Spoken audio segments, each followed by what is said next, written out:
नमस्कार। हमारे खास कार्यक्रम एक खास मुलाकात में आपका स्वागत है।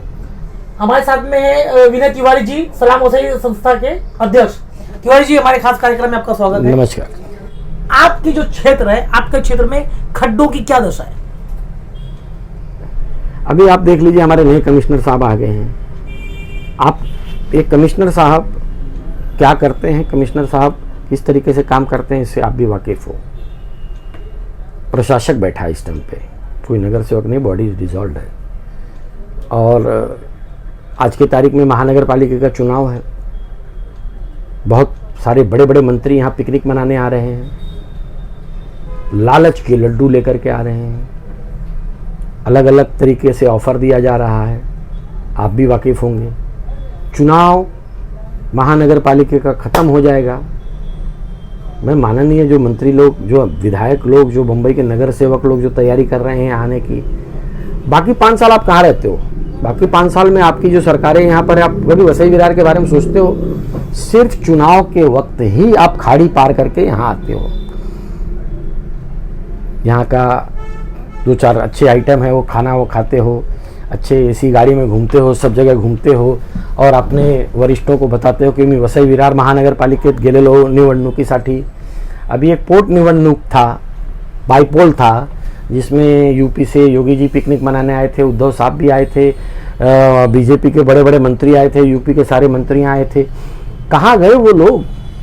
कहाँ गए उनके वादे? क्या जिस जगह पे आपकी सरकार या आपका आदमी चुन के आएगा, आप विकास वहीं करोगे? हम क्या पाकिस्तान से आए हुए नागरिक हैं वसई तालुका के? आज जितनी भी फैसिलिटी है, आज एक बात बताता हूं, हमारे लोक नेते, मेरे को महाराष्ट्र के आप राजनीति के बारे में बताता हूं, 1990 से आप ले लीजिए, फर्स्ट इलेक्शन से इतने ज्यादा मुख्यमंत्रियों के साथ काम करने वाला विधायक हमारे लोक नेता हितेंद्र ठाकुर है। उनके पास ये जो काम करने का जो तजुर्बा है, ये बताइए किसके पास होगा?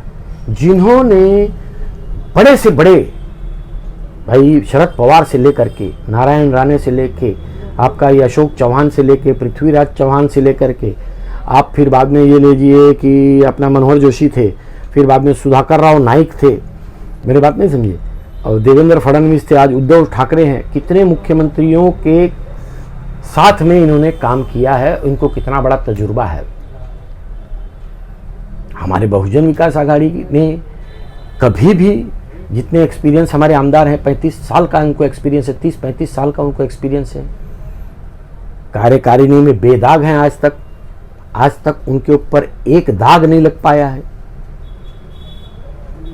लेकिन जो बड़े, जब बड़ी चीजों की अगर बात आती है, इसमें कोई शक नहीं है जो आप बोल रहे हैं, लेकिन यहाँ पर है जो बड़े, अगर विकास की बात करें, जो बड़ी चीजें हैं उसके ऊपर अभी तक काम क्यों नहीं हो पाया? आमदार हैं, आमदार अगर वहां पर विषय उठाते हैं तो उसके बाद जाहिर सी बात है शासन को उनको जवाब देना, शासन को जो भी है उसके ऊपर वो कार्रवाई करनी है, या जो भी फंड की तकलीफ आती है, शासन तो ऐसा है नहीं कि फंड वो नहीं करेगा। तो यहाँ पर जो बीच का प्रलंबित मामला है, ऐसी कई चीजें हैं। क्षितिज ठाकुर और अपना जो महापौर थे रुपेश यादव, ये केंद्र में दिल्ली जाकर आए। दिल्ली में उन्होंने 3-4 मंत्रियों से मुलाकात की। उसके बाद उन्होंने वो खबर भी हमने लगाया था कि उन्होंने यहाँ पर वसई विरार के कई मुद्दों को लिया था। उसमें वसई में एक गांव में, जहाँ पर अपना बारिश के टाइम पर वो पूरा बस्ती डूब जाती थी, वो CRZ में था वो, तो उसकी मांग की गई कि वहाँ पर कम से कम उनको कोई सुविधा दी जाए, वो हटाया जाए, वहाँ CRZ हटाया जाए। उसके अलावा जो यहाँ पे गौतम बुद्ध का जो यहाँ पर जो स्थली है, जहाँ पर उन्होंने साधना की थी नालंदा वेस्ट में जो है, वहां पर उसको डेवलप की बात की गई थी कि यहाँ पर जो है इसको पर्यटन स्थल बनाया जाए। और एक चीज की और डेवलपमेंट और अपना रेलवे का मामला था। तो ये सब मामलों के ऊपर सिर्फ गए, मुलाकात की है, उसके बाद उन्होंने पत्र व्यवहार किया, उसके बाद क्या हुआ? उसके ऊपर आज भी कुछ भी नहीं है। तो आज भी आप ऐसा कैसा बोल सकते हैं? देखिए आज भी मतलब डेवलप नहीं हुआ ना। डेवलप नहीं हो गया मतलब क्या होता है? आप मेरी बात नहीं समझे। अभी मैंने अगर यहाँ के स्ट्रीट लाइट की मांग की है महानगर पालिका में, तो 6 महीना साल भर लग सकता है। और एक चीज, तो काफी साल पहले ही बात बता रहे हैं। और एक चीज है कि आज वसई विरार क्षेत्र जो है, जो हमारा ग्रामीण जो क्षेत्र है, वो एक बहुत ही हरियाली से भरपूर क्षेत्र है, ठीक है। और यहाँ पर पर्यटन को लेकर जिस तरीके का काम होना चाहिए, वो आज तक काम नहीं हो पाया। कैसे तो कहीं ना कहीं आप कैसे बोल रहे काम नहीं कर पाए? आपको कितने साल पर्यटन में आज क्या विकास हो पाया? कौन यहाँ पे लोग आ रहे हैं? एक मेरी बात नहीं समझिए। आज आप देख लीजिए आज से 15 साल पहले की स्थिति क्या थी। आज हमारे यहाँ पर अरनाला को आप देख लीजिए, हमारे पर्यटन स्थल हम लोग किसको बना सकते हैं। आज मुंबई से लोग कलम वगैरह लोग आना शुरू कर दिए हैं। हमारे वसई तालुका के अंदर आप देखेंगे तो कम से कम 20-25 चर्चें हैं जहाँ पर ये लोग तीर्थ स्थान के लिए केरला वेरला से जो लोग निकलते हैं, कैथलिक लोग, ये लोग आते हैं। अभी हमारे हिंदू लोगों के लिए अभी अब जीवदानी, जो खाली वसई तालुका के लिए नहीं, पूरे महाराष्ट्र से नहीं, पूरे इंडिया से लोग आते हैं। कभी आप जा करके देखिए और सवेरे उनसे पूछिए कहाँ से आए हैं, तो बहुत दूर दूर से लोग आते हैं। अभी वो पर्यटन स्थल के हिसाब से लेकर के हम लोगों ने वहाँ पर एक अलग फैसिलिटी जो है जीवदानी ट्रस्ट ने ये सब चालू की हुई है। अभी पहले हमारे यहाँ पर सिर्फ 2 लाइनें थी, 9 डब्बे की गाड़ी चलती थी। आज वसई विरार शहर महानगर पालिका में 4 लाइनें हो चुकी है और गाड़ी की फ्रीक्वेंसी भी बढ़ गई है। फ्रीक्वेंसी बढ़ाने में जो है हमारे लोक नेता हितेंद्र जी ठाकुर, क्षितिज ठाकुर जी, इनका कंटिन्यूसली फॉलोअप रहता है कि हमारे पैसेंजर्स कहीं नहीं जावे।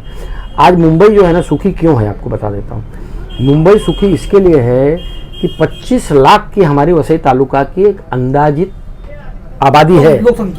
मुंबई को जो क्लर्क, सिक्योरिटी गार्ड, डब्बा वाला, खाने वाला, क्लर्क, मजदूर, मेरी बात सुनो, कुरियर का delivery boy, mechanic, car mechanic, drivers, जो सारे लेबर और सारे जो 4th क्लास, 3rd क्लास और 2nd क्लास के जो जितने भी एम्प्लॉयज़, मतलब ये कामगार लोग हैं, ये वसई तालुका से जाते हैं। अब क्या होता है, वसई तालुका एक ऐसा तालुका है कि 25-26 लाख की आबादी लेकर के भी हम लोग चल रहे हैं। आज आप ना, ये लॉकडाउन होने के बावजूद भी आज हमारी आबादी के हिसाब से देखा जाएगा तो जो योजनाएं बनती हैं हमारी, उससे ज़्यादा हम लोग उसके पहले, अभी क्या हो गया कि आप यहाँ पर जितने रजिस्ट्रेशन ऑफिस हैं, यहाँ पर आप देख लीजिए पर डे पे एक रजिस्ट्रेशन ऑफिस में 40 एग्रीमेंट बनते हैं। 6 चौक मतलब 300 लोग ने फ्लैट खरीदा है और जो 40 और लोड बेरिंग में मिला करके 1000 फैमिली का रोज का मुंबई से, नवी मुंबई से, डोंबिवली, कल्याण से, गुजरात से पलायन होकर के वसई तालुका में आ रहे हैं रहने के लिए। अब आपको बता देता हूँ, हम लोगों ने, मैंने खुद पानी के लिए 4-4 दिन नहाया नहीं हूँ। एक ज़माना ऐसा था वसई तालुका में पानी। आज हमारे पास खुद के 3 डैम है, 4थे डैम की हमारी तैयारी हो रही है। आज हमारी वसई की जनता जो सबसे बड़ा प्रायोरिटी था पानी का, इस पानी की लड़ाई को किस तरीके से हमारे लोक नेता हितेंद्र जी ठाकुर भागीरथी बन करके वसई तालुका के लिए पानी लाए हैं। और आज आप पानी पी करके आप सुखी हैं। आज हमारे पानी की क्वालिटी भी अच्छी है, पानी का फिल्ट्रेशन और उसकी जो सप्लाईज है, उसका जो चेन बना हुआ है डिस्ट्रीब्यूशन का, वो कितना अच्छे से बना हुआ है। तो क्या होता है कि हर एक चीज़ का विकास के लिए हमने जो विकास किया है, अभी ये जो छोटे छोटे जो मुद्दे हैं, जैसे खड्डे हो गए, खड्डे कल भी थे, खड्डे कल भी रहेंगे, खड्डे जहाँ भी है पूरे इंडिया में है। मैं गोरखपुर से हूँ, योगी बाबा योगी आदित्यनाथ की नगरी से हूँ। आप मेरे गांव में जाएंगे, मैं एक बार आपको लेके चलूँगा, या अगली बार मैं फेसबुक लाइव करूँगा। जितने खड्डे हैं वहाँ पर, जितने खड्डे हैं वहाँ पर, वो शायद चांद पर भी न हो। तो मैं योगी आदित्यनाथ की नगरी से होकर के, और मैं वहाँ के जो खड्डे हैं, मैं वहाँ पर जो है योगी आदित्यनाथ जो है मुख्यमंत्री हैं, भारतीय जनता पार्टी के एक चेहरे हैं। तो आप क्या होता है कि क्योंकि क्या होता है कि खड्डे, मैंने आपको बताया ना, ये जो खड्डे, आज पानी का जो सबसे बड़ा मुद्दा था परिवहन। देखिए अभी आपको बता देता हूँ, परिवहन के ऊपर आता हूँ। मैं आपकी बात करूंगा। जैसे आपने बोला कि लोक संख्या के हिसाब से आज हम डैम बढ़ा रहे हैं और जो 110 MLD पानी का सप्लाई हो रहा है, और अभी और इसको बढ़ने वाला है वो। आप मुझे ये बताइए कि जिस तरीके से लोक संख्या बढ़ रही है, वो हिसाब से यहाँ पर ड्रेनेज, सीवरेज का जो होना चाहिए वो सिस्टम आज तक नहीं हो पाया। पानी हर साल भर रहा था और भर रहा है। अभी ये बार जो है पानी कुछ जगहों पे कम भरा है क्योंकि वहां पर काम हुआ उतरा भी है, इसमें पानी उतरा भी था। लेकिन कुछ जगह आज भी वसई विरार में ऐसी हैं जहां पर 6 दिनों तक पानी लगातार भरा रहता। आपको आज भी कई जगह बता दें कि जहां पर घरों के अंदर 4-4, 5-5 दिन घरों के अंदर पानी भरा रहता था। ठीक है, तो आप तिवारी जी ये चीज बताइए कि अगर इस तरीके का वो हाल रहा है तो यहाँ पर पानी निकासी का आज भी वसई विरार जो अपना जो निर्भर है, वो निर्भर ओपन जो अपना ये है नाले है उसके ऊपर है। अंडरग्राउंड जिस तरीके का जो बनना चाहिए, जैसे कि और जगह लोग ने किया, जो खाड़ी से निकाला हुआ है, मीरा बंदर में खाड़ी में, वो सिस्टम आज तक नहीं बन पाया। तो अगर हम इसकी बात कर रहे हैं कि अगर और अगर ये भी चीज बेसिक में आती है कि इस तरह की होना चाहिए, वो आज भी हमारे यहाँ नहीं हो पाया। इंफ्रास्ट्रक्चर डेवलपमेंट जिसे कहा जाता है सिटी का जो होता है वो कहीं ना कहीं चरमरा गया है। आपको ऐसा लगता है? लोक संख्या आप एक बात सुनिए मेरी बात, जो जहां पर जो रिक्वायरमेंट होनी चाहिए वो रिक्वायरमेंट नहीं है। देखिए मेरी बात नहीं समझिए, मैं पहले ही आपको बताया हूं कि पूरा वसई तालुका आप घूमो, नेगेटिविटी का चश्मा और विरोध का चश्मा लेके घूमोगे तो आपको विकास कहीं नहीं दिखेगा। चीज नहीं है। अगर आप पीला कलर का, मेरी बात सुनिए, आप लाल कलर का चश्मा, भगवा कलर का चश्मा लगा करके आप घूमोगे तो आपको यहाँ विकास नहीं दिखेगा। एक बार मेरी बात सुनिए, एक बार आप ये पीला चश्मा पहन करके आप वसई तालुका को घूमिए, आपको चारों बार विकास ही विकास नजर आएगा। अगर आप गटर और नालों को ही विकास मानेंगे तो गटर और नालों को विकास नहीं। एक आपको बता देता हूँ, हम लोग हैं कोस्टल एरिया में, बाजू में समुद्र है हमारे यहाँ से 6-5 किलोमीटर पे। पूरे महाराष्ट्र की स्थिति ऐसी है कि जहाँ पर समुद्र है, आप गोवा तक चले जाइए, वहाँ से 3 किलोमीटर से, गुजरात से आप शुरू कर दीजिए, पालघर से शुरू कर दीजिए, 3 किलोमीटर से 12 किलोमीटर के बीच में हमारे इस तरफ पहाड़ पड़ता है, पूर्व तरफ, पश्चिम तरफ हमारे समुद्र पड़ता है। अब हम लोग क्या पढ़ते हैं कि समुद्र में जब भरती आती है तो वहाँ का पानी बैक मारता है। मुंबई महानगर पालिका का बजट लगभग एक स्टेट के बराबर होता है, 7-8 स्टेट का बजट भी उसके सामने। लेकिन कुछ ऐसे इलाके हैं मुंबई के जिसका हर साल न्यूज वाले मजा लेते हैं, एवढ्या पानी में है, इतना पानी में है, ये है, टैक्सी वाले को बोट बीट ये सब सारी चीजें। रही बात कि जो पानी का बात है, क्षितिज ठाकुर जी हर वक्त प्रयत्नशील रहते हैं, केंद्र सरकार से, राज्य सरकार से करस्पॉन्डेंस हरदम करते रहते हैं। हमारी महानगर पालिका ने जो पिछले साल जो काम, क्या हो जाता है कि लोग यहां पर, हम लोग विरोध करना जानते हैं, सॉल्यूशन पे बैठ करके आप काम करिए। अगर आपके पास कोई अच्छा सॉल्यूशन है, हमारे नगर सेवक महापौर के पास चलिए, बैठिए, आप आमदार के पास जाके हमारे बैठिए, आप भी सजेशन दीजिए, आपके भी सजेशन का स्वागत है। आप एक एजुकेटेड, पढ़े लिखे हुए, आप पूरी दुनिया घूमे हुए हैं। तिवारी जी, अभी मेरा 2 सवाल करके हम खत्म करेंगे। अब एक चीज बताइए कि आने वाला, फिलहाल में आप एक राजनीतिक नहीं, आप एक सामाजिक स्तर बताइए कि पिछले 50 दिनों से दिल्ली में वहाँ पर किसान आंदोलन चल रहा है, और किसान आंदोलन के ऊपर आप ज़्यादातर राष्ट्रीय मामला हो और अपना राज्य के मामला हो, कई चीज़ों पर जो आप अपनी राय रखते थे। किसान आंदोलन हो रहा है, इसमें ना तो बहुजन विकास ने भी अपना स्टैंड वो रखा हुआ है, ना ही इसके ऊपर उन्होंने समर्थन दिया है, ना विरोध, मतलब कुछ भी उन्होंने वो नहीं किया है। क्या कहना चाहोगे आप इसके ऊपर? देखिए, ये जो भारतीय जनता पार्टी की जो केंद्र में सरकार है, इसके बारे में कुछ भी अच्छा बुरा बोलना, ये मुझ जैसे शरीफ आदमी को शोभा नहीं देता। क्योंकि क्या होता है कि आज के तारीख में ये लोग नोटबंदी किए तो क्या बोले कि सारा स्विस का पैसा आ जाएगा, ब्लैक पैसा वाइट हो जाएगा। 17 लाख करोड़ रुपए के करीब मार्केट में पुराने नोट थे, 1000 और 500 के, और टोटल के टोटल नोट बदली हो गए। कहाँ गया ब्लैक का पैसा?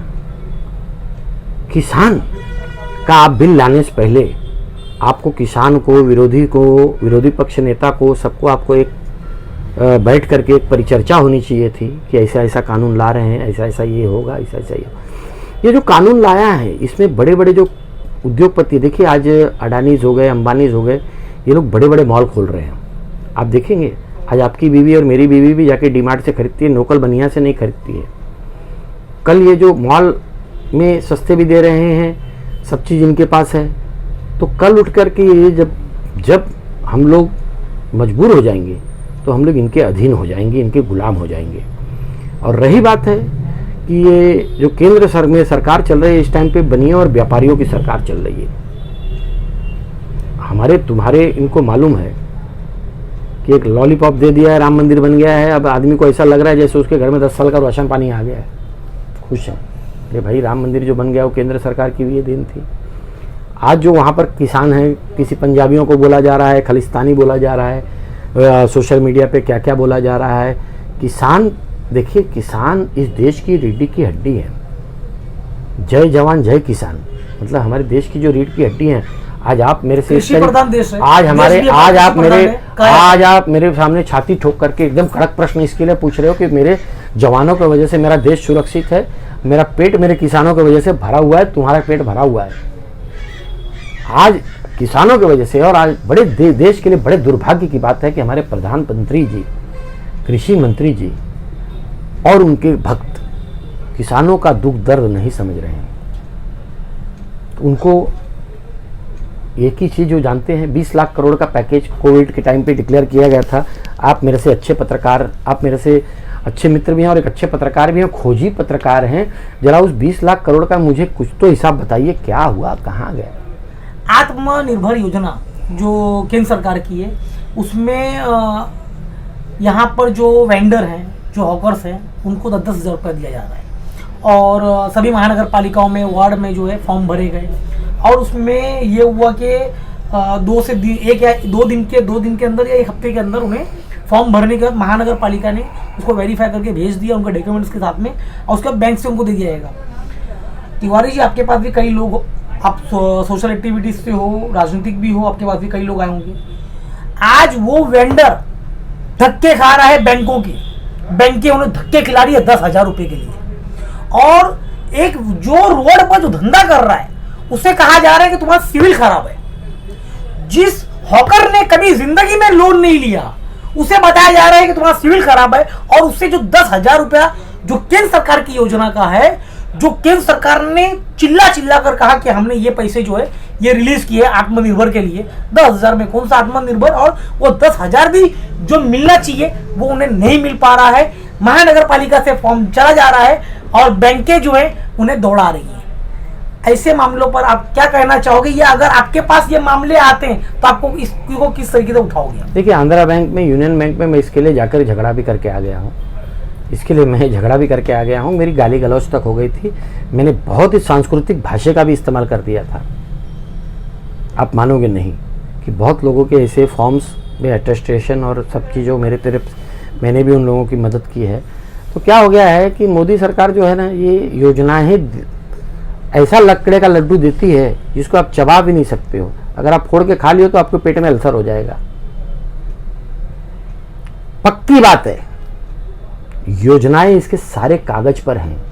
इसकी योजनाओं का अगर किसी ने मेरे को एक बता दो कि इसके सुख और आनंद लिया होगा तो। आपके पास ऐसे मामले आए हैं? हाँ, मैं बैंक में जाके झगड़ा भी किया हूँ। अब एक बात बताता हूँ, आपका हो चाहे मेरा हो चाहे किसी का भी हो सकता है नरेंद्र मोदी जी को तो क्या केंद्र सरकार से पगार मिलता है, अगर वो भी हमारे तुम्हारे जैसे सामान्य आदमी होते हैं और अमित शाह भी हमारे जैसे सामान्य आदमी होते तो ये कोरोना काल में 9 महीने में सबका सिविल खराब हुआ है। सिविल जो खराब हुआ है वो सबका खराब हुआ है। लेकिन जिस हॉकर ने कभी जिंदगी में लिया ही नहीं है उसका सिविल बता रहे हैं बैंक कि उनका सिविल खराब है, कि वो बैंक वही बता रही है जो केंद्र सरकार ने उनको बोलने के लिए बोला है। आपको मालूम है सारे बैंकों को मर्ज किया जा रहा है। आपको मालूम है कि आज बैंकों की हालत ऐसी है कि आपको बता देता हूं कि जीरो बैलेंस रखने का नरेंद्र मोदी जी को सब लोगों ने ट्विटर पे डाला था, फेसबुक पे डाला था कि इस टाइम पे न काटा जाए। मिनिमम बैलेंस सब खरबोड़ के पैसा निकाले हैं। मिनिमम बैलेंस के ऊपर भी आपके ऊपर जो चार्जेस लग रहा है उसके ऊपर जीएसटी लग रहा है। चेक बाउंस हो रहा है उसका चार्जेस के ऊपर जीएसटी लग रहा है। 50,000 से ऊपर आप पैसा जमा कर रहे हो उसके ऊपर चार्जेस और उसके ऊपर जीएसटी लग रहा है। पैसा जा कहाँ रहा है? पैसा जा कहाँ रहा है? आप मेरे को बता सकते हैं? ये क्या है? दिल्ली में मेरे को लगता है ऐसा गुफा बनाया गया है जिसमें पैसा जा रहा है लेकिन वापस नहीं आ रहा है। महाराष्ट्र सरकार भी पैसा काफी मांग रही है विकास काम के लिए और काफी दिनों से मांग कर रही है। नहीं, बहुत दिनों से पैसा मांग रही है, तो ये वहाँ उनके पास नहीं आ रहा है, योजनाओं का पैसा नहीं आ रहा है। तिवारी जी, मैं 2 सवाल लास्ट आखिरी दो सवाल है। एक, ये आने वाला समय इलेक्शन का है, महानगर पालिका चुनाव होने जा रहे हैं, इसमें क्या आप उम्मीदवार होंगे? देखिए, मैं आपको पहले बता देता हूं, मैंने आज तक ओपन सीट रहा है चाहे कोई भी सीट रहा है, मैंने आज तक उम्मीदवारी मांगी नहीं है। न उम्मीदवारों के रेस में रहा हूं। 1995 से बहुजन, मतलब 1990 से मैं आमदार के लिए काम कर रहा हूँ। 1995 से ले महानगर पालिका के लिए सबके लिए काम करते आया हूँ। मुझे कभी नगर सेवक बनना, सभापति बनना, महापौर बनना ये मेरा न सपना था, न मैं कभी इच्छुक उम्मीदवार रहा हूँ। कभी किसी चुनाव में बोल दो कि विनय तिवारी इच्छुक उम्मीदवार थे। आज मेरे अगल बगल में 5-6 ओपन सीट आई है। लोग कहते हैं तिवारी जी आप दावा डाल दो, लेकिन मुझे नहीं दावा डालना है, मुझे चुनाव ही नहीं लड़ना है। आप किसी को अपने परिवार में, मेरी वाइफ वाइफ मेरी एक बार नगर सेवक रह चुकी थी। ये ओपन सीट है, अगर योग्य समझा जाएगा अगर योग्य समझा जाएगा, टिकट दिया जाएगा, तो उस पे हम लोग लड़ेंगे और मजबूती से लड़ेंगे। और रही बात है कि दूसरा कोई पक्ष मैं ज्वाइंट नहीं करूंगा। बीच में मैंने सब पब्लिक के सामने, मीडिया के सामने माफ़ी मांगी कि मैंने बीच में बीजेपी शिवसेना का लोकसभा में चुनावी प्रचार किया था, वो मेरे से गलतियां हुई थी। ऐसी गलती दोबारा नहीं होगी। अगर टिकट नहीं मिला तो भी मैं यहाँ अगर टिकट नहीं मिला तो फिर मैं डबल जोर से काम करूंगा बहुजन विकास आघाड़ी के उम्मीदवार को जिताने के लिए। ये मेरा आपसे वादा है। किसी और प्रत्याशी को आप खड़ा करोगे? भाई प्रत्याशी जो भी रहेगा मेरे पार्टी का ही रहेगा ना। अच्छा, अब आखिरी सवाल पत्रकारों से जुड़ा हुआ। आप पत्रकारों के मुद्दों को लेकर आपने बीच में कुछ महीनों पहले जो है कार्यक्रम रखा, जिसमें आपने उन्हें कोरोना योद्धा का सर्टिफिकेट दिया, सम्मान दिया, और आप हमेशा मुद्दा उठाते रहते हो। एक सामाजिक स्तर पर बताइए, और आपने वो सामाजिक स्तर पे आपने जो कार्यक्रम रखा था उसके ऊपर बताइए कि पत्रकारों को जो सुविधाएं वसई विरार में मिलनी चाहिए महानगर पालिका स्थापना होने के बाद, वो आज तक नहीं मिल पाई। ये आपका मीरा भाईंदर, वसई विरार, वाशी, भिवंडी और आप जगह जाइए, वहां पर आप देखिए प्रेस रूम बनाया गया है। मुंबई का प्रेस रूम आलीशान बनाया गया है, ठीक है। उसके अलावा आप वहां पर जाइए, मंत्रालय जाइए, वहां पर आपको आलीशान मिला हुआ है। एक पत्रकार जहां पर बैठकर एक दिन भर जो स्टोरी करता है, स्टोरी करने के बाद वो शाम के टाइम पे बैठकर वो स्टोरी अपनी फाइल करता है, जो ऑफिस भेजता है। नहीं, आपकी बातों को जो सुविधाएं मिलनी चाहिए, वो सुविधाएं, जो बेसिक सुविधाएं हैं, वो आज तक नहीं मिल पाई। सत्ता पक्ष इतने सालों से, कोविड में क्या हालात से लोग गुजरे हैं, लेकिन उसके बावजूद भी सत्ता पक्ष को जो ये करना चाहिए था, जो सुविधाएं देनी चाहिए थी, जो सपोर्ट करना चाहिए था, जो हेल्प करना चाहिए था, वो सब कुछ भी नहीं मिला है। दूसरी चीज, पत्रकारों को आज तक तिवारी जी बस परिवहन में पास नहीं दिया गया।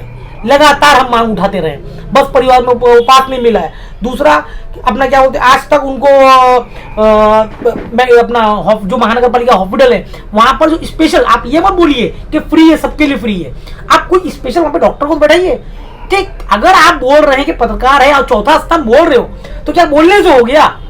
विकास की बात कर रहे हैं कि अगर यहाँ के विकास में पत्रकारों का योगदान रहा है, तो आप उस जो मान रहे हो, चौथा स्तंभ मान रहे हो, तो चौथा स्तंभ कम से कम कोई कैटेगरी में तो दो, वीआईपी कैटेगरी में तो देखिए, कम से कम आप उनका वो तो चीज करो। मैराथन होती है, मैराथन में वीआईपी कैंटीन बनी होती है, वहां पर जाने से रोका जाता है, और बाद में कवरेज के लिए बड़े बड़े उसमें आप बुलाते हो कि प्रसिद्धि दो। प्रसिद्धि हर पत्रकार दे रहा है, लेकिन जब उसकी सुविधाओं की बात आती है, उसके हक की बात आती है, तो एक कन्नी काट लेते हैं, पीछे हट जाते, चुप्पी साध लेते। आज तक मेडिक्लेम की कोई फैसिलिटी नहीं दी गई है। ये बेसिक चीज है जो तिवारी जी आज तक नहीं मिल पाई। क्या कहना चाहोगे इसके ऊपर? आपकी बातों से मैं पूर्ण रूप से सहमत हूँ। मैं ये बात आपकी नकारूंगा नहीं, लेकिन उसके थोड़े आप लोगों के साथ जो अन्याय हो रहा, आप जो बात कर रहे हैं, मेरे कभी कभी पुलिस स्टेशन में या नगर पालिका में मेरी भी सुनवाई नहीं होती है, और मैं किसी पत्रकार को जब बोलता हूं, जब पत्रकार आवाज़ उठाता है, तो मेरे डंके की चोट पर काम होता है उस पत्रकार के वजह से। और आज बड़े शर्म आ रही है मुझे कि एक पत्रकार होकर के आप लोग अपना पत्रकारों का हक, पत्रकारों की मांग को पूरा नहीं कर पाए, करवा पाए हैं, तो कहीं कहीं हमारे पत्रकार भाइयों में कमी है। देखिए, अब आप सामाजिक स्तर पे आ गए, अब आप पार्टी लेवल की बात करिए। पार्टी लेवल की बात कर रहा हूँ। अब बहुजन, मैं क्या बोल रहा हूँ, अब आप बहुजन विकास की बात करिए। अब अगर आप पार्टी में जुड़े हो, तो आप बात करिए, क्या पार्टी ने आज तक जो सत्ता में इतने सालों से रही है, क्या उन्होंने दिया? क्या उन्होंने ये सब चीज? जबकि आपको बताएं, मैराथन हुई थी, मैराथन में यही सब सवाल किया गया था। मैराथन का पहला कॉन्फ्रेंस मुंबई के अंदर किया जाता है, वसई विरार में नहीं होता है। लेकिन यहाँ पर जब महापौर एक छोटे से गांव में, एक छोटे से क्षेत्र में, एक नाके पे अगर कोई कार्यक्रम करता है, कार्यक्रम करता है, उसको प्रसिद्धि, मुझे बोलने दीजिए, बाद में आप बोल लीजिए, उसको प्रसिद्धि जो है लोकल पत्रकार देता है। हम लोग जो यहाँ पर मैराथन करते हैं, इसको विश्व लेवल तक पहुंचाना चाहते हैं। और नाला सोपारा का अगर मैराथन हो गया, उसका बंबई में पत्रकार परिषद होगा, और दिल्ली तक बात होगी, एशिया लेवल तक बात होगी। आज हमारे पास एशिया लेवल के, वर्ल्ड लेवल के रनर्स दौड़ते हैं। तिवारी जी, वहां पर बड़े बड़े पेपरों को 5-5 लाख का एडवर्टाइजमेंट दिया जाता है। यहाँ के लोकल पत्रकार जो यहाँ पे आधे पेज से लेके फुल पेज की पूरी खबर डाल रहे हैं, जो इतनी बड़ी प्रसिद्धि दे रहे हैं, लेकिन उनको विज्ञापन नहीं दिया जाता है।